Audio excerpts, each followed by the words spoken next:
I used to have this weird thought. What if everything on this planet has been meticulously planned well in advance and I'm the only one who doesn't know? What if everyone else is an actor, trying to make me think that their play is actually real?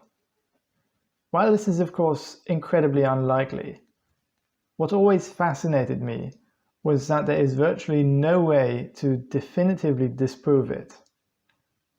Interestingly, everyone except me can say with certainty whether or not they are part of a conspiracy to trick me. And I can say with certainty that I am not an actor in someone else's life.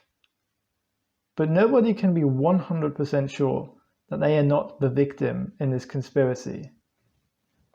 This brings us to a very similar topic, solipsism.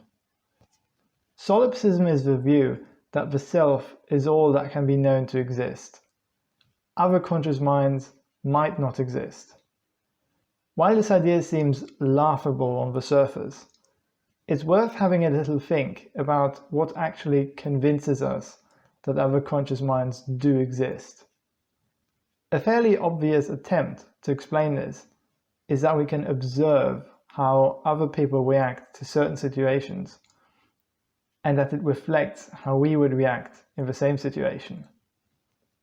However, characters in a video game might also react in a very human way, yet they are not conscious. They are simply programmed to react in a certain way to make it seem like they are real.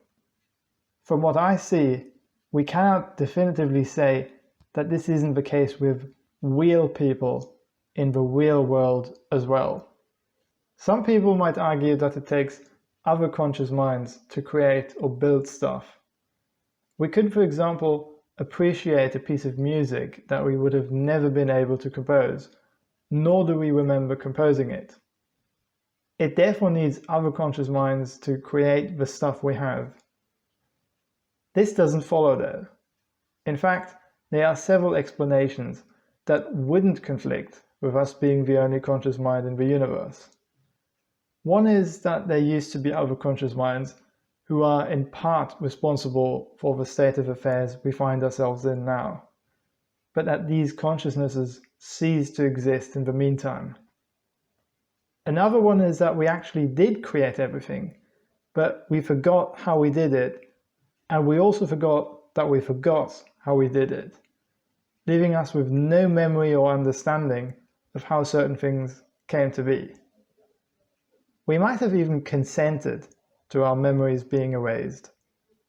But does this have any meaning for our daily lives?